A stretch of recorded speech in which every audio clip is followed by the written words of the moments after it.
I see you're a man of your word. I am many things, Kal-El. You couldn't begin to imagine half of them.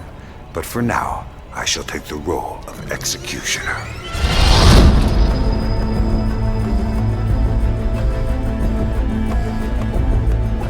Superman is always difficult to write because he is the all-powerful superhero. If you don't power him down, he can fight anything. He's so powerful that it's hard to find somebody who can match him. You know, when you've got a guy who can fly and move planets, you've got to come up with a bigger threat. A lot of the classic Superman villains were like, middle-aged guys in suits. He's one of these characters that usually tries to save other people's lives but doesn't fear for his own.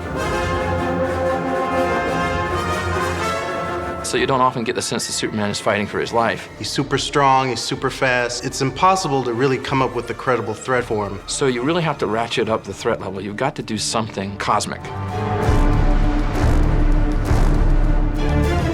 Darkseid's valuable because he is physically the equal of Superman. Darkseid is one merciless, evil dude. And so when he showed up, you knew this was serious business.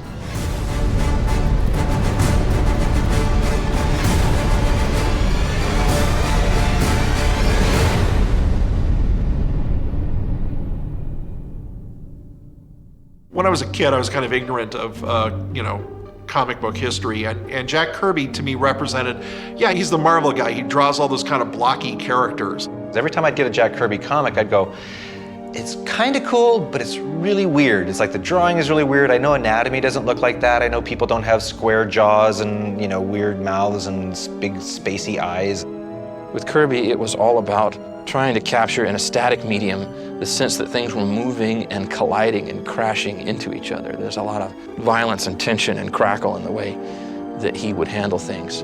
He's not drawing things, big and blocky just to fill up a panel. He's doing it with a sense of purpose because he wants your eye to go right for the dynamics of the scene. I look upon him as the most influential artist of my generation, or the generation before it. I put him up there with, like, Andy Warhol as somebody who changed the culture. When you see Kirby stuff, as a child, you might be worried that this guy was trying to scare you.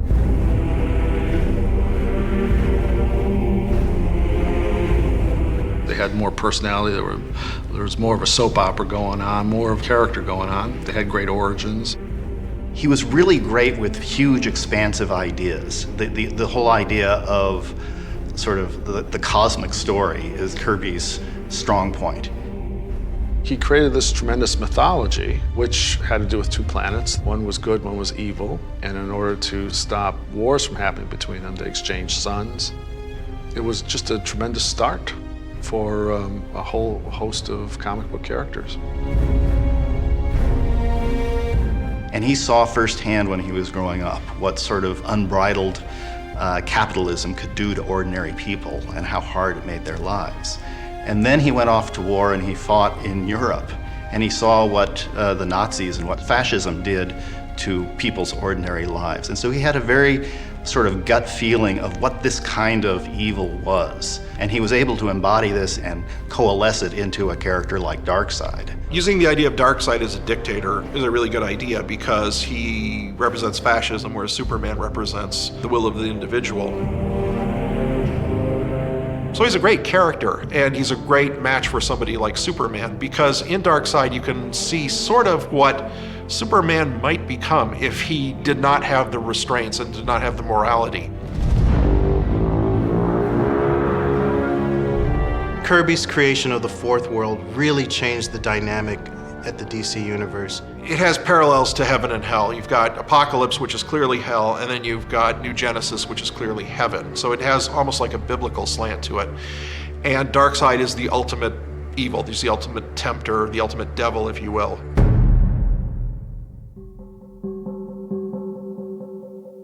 Bringing in a character of the scope and the power of Darkseid really sort of raises the ante for Superman and all of the heroes in the DC universe. They suddenly have something much larger that they need to contend with. You have Orion, who's fathered by both worlds, basically. He's good and he's evil. With the Fourth World, there were so many elements and ideas and characters connected to it. You had Darkseid with his relationship with the other planet. We had the estranged son. He had the adopted son, Mr. Miracle, who ran away from him. He was part of a large family. He would have these ideas that would just sort of burst off the page. As the people who followed came along, they would look at it and go, wow, that's a great idea. I could do something with this. And so it was sort of like planting seeds. Darkseid was also a new kind of villain because he marshaled all these other forces. And he marshaled all these other characters. And so you could wrap a whole series or several comic book series, as it turned out, around your unresolved conflict with that character, because he wasn't just a character. He represented a planet, an army, a constellation of forces.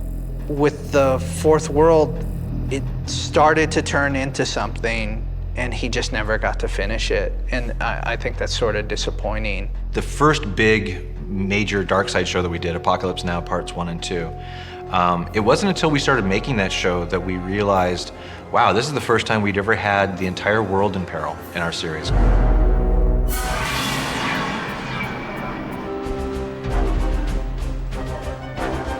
Welcome to Apocalypse, Mr. Mannheim. You may call me Darkseid. After a season and a half or so of Superman, we realized we really needed to up the ante as far as the stories go. I really wanted to bring in Darkseid as a threat to Superman, but also with the idea of showing that this is a guy that Superman could become. Everything was opened up. Anything could happen. You know, the world was truly in peril. Darkseid would really push Superman to the limits and push Superman beyond his own code. And what happens when Superman goes there? We were like, wow, yes. Now he can do something with somebody. Now he can go toe-to-toe with the villain.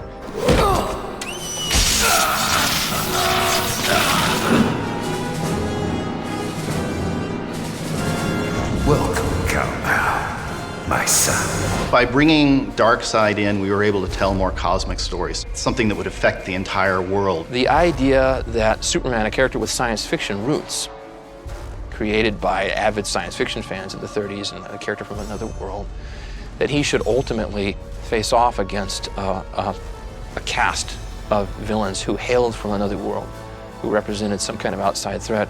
I think that was a natural fit. The great thing that's really different about Darkseid as opposed to all the other DC supervillains that we've been using up to that point is that he's an evil god.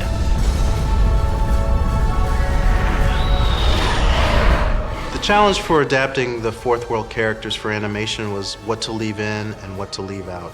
The Fourth World characters were introduced sort of slowly in the Superman series. We did a whole series with Intergang where there was a sense that there was some higher power going on behind this. And so you had this sense that you were looking at the very iceberg's tip of some massive evil.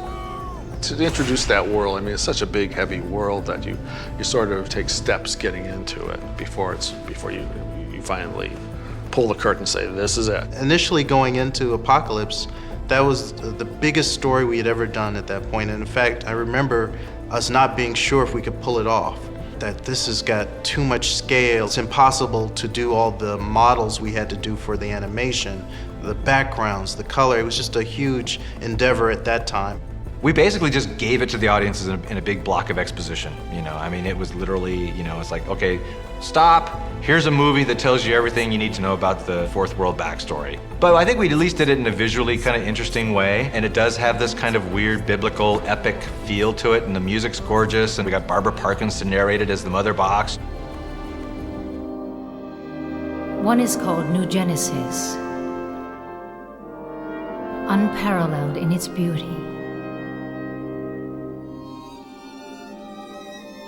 It is ruled by the wise and powerful High Father. When you deal with Darkseid, you get to deal maybe with Granny Goodness or Calabac or Kanto or any of those characters, and it helps to know that there's a almost godlike Darkseid behind the scenes supplying some unity and some cohesion to the story. But the fact is, you don't have to go up against the big gray guy every time out. One of Kirby's gifts was coming up with really, really off-the-wall concepts for characters. And the stuff, when you say the names out loud, you think, oh, that's a joke. I loved working with Granny Goodness. First of all, we had Ed Asner doing the voice, which just cracked me up. And yet somehow it made sense. You naughty little monkey. Granny will spank you good.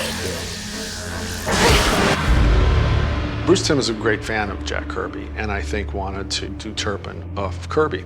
I guess Bruce had the idea of saying, let's make it a lot like Jack, give him that sort of legendary Kirby feistiness. Because Jack himself is very much that kind of character, kind of old school tough guy, and with a heart of gold. He's this wonderfully unpretentious character who, when the new gods arrive in his town and start messing everything up, says, well, I'll just arrest them.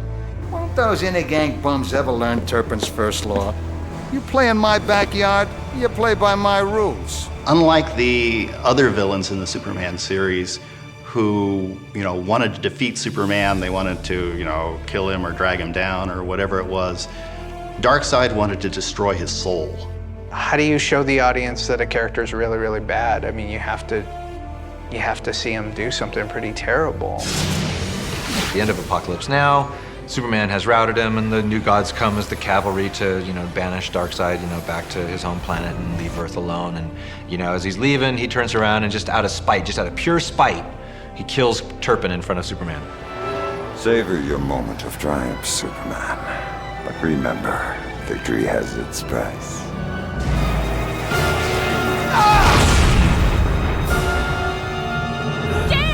Killing Turpin didn't further Darkseid's goals at all. He had already lost. It wasn't like it was going to do anything, but it was just a way to hurt Superman. We see that great scene where Superman loses it, in rage, destroys, Darkseid's, battle tank destroyer thing. And it's something that you never saw Superman lose control like that before.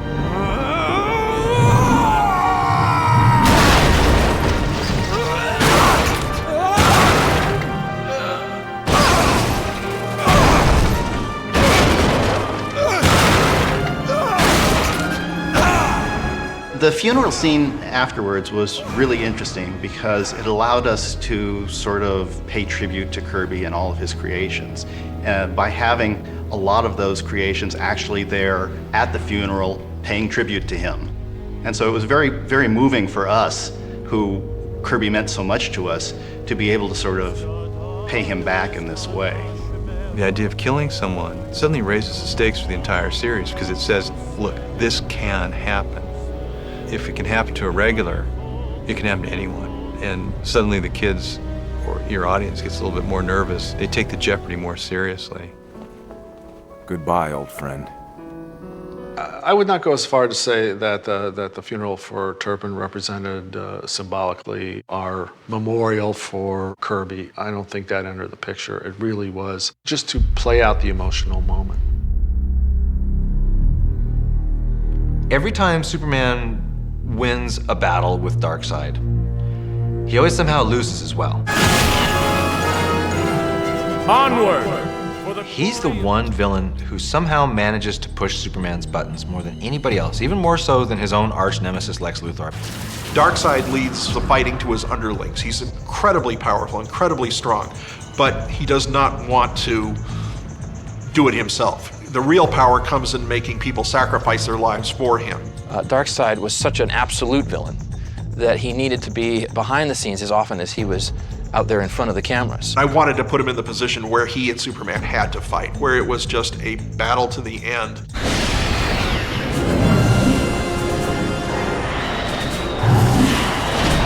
When it really comes down to it, no more dancing around, no more pussyfooting, balls to the wall, just smashing each other, silly. Who's going to win the fight?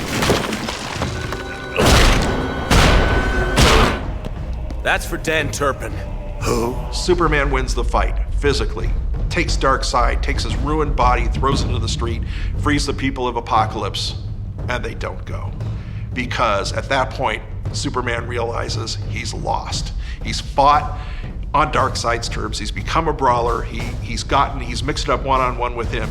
He's broken the bonds of slavery, and the people of Apocalypse are so beaten that they just pick up Darkseid and they take him back in because to them he is their god. I am many things, Kal-El, but here I am God.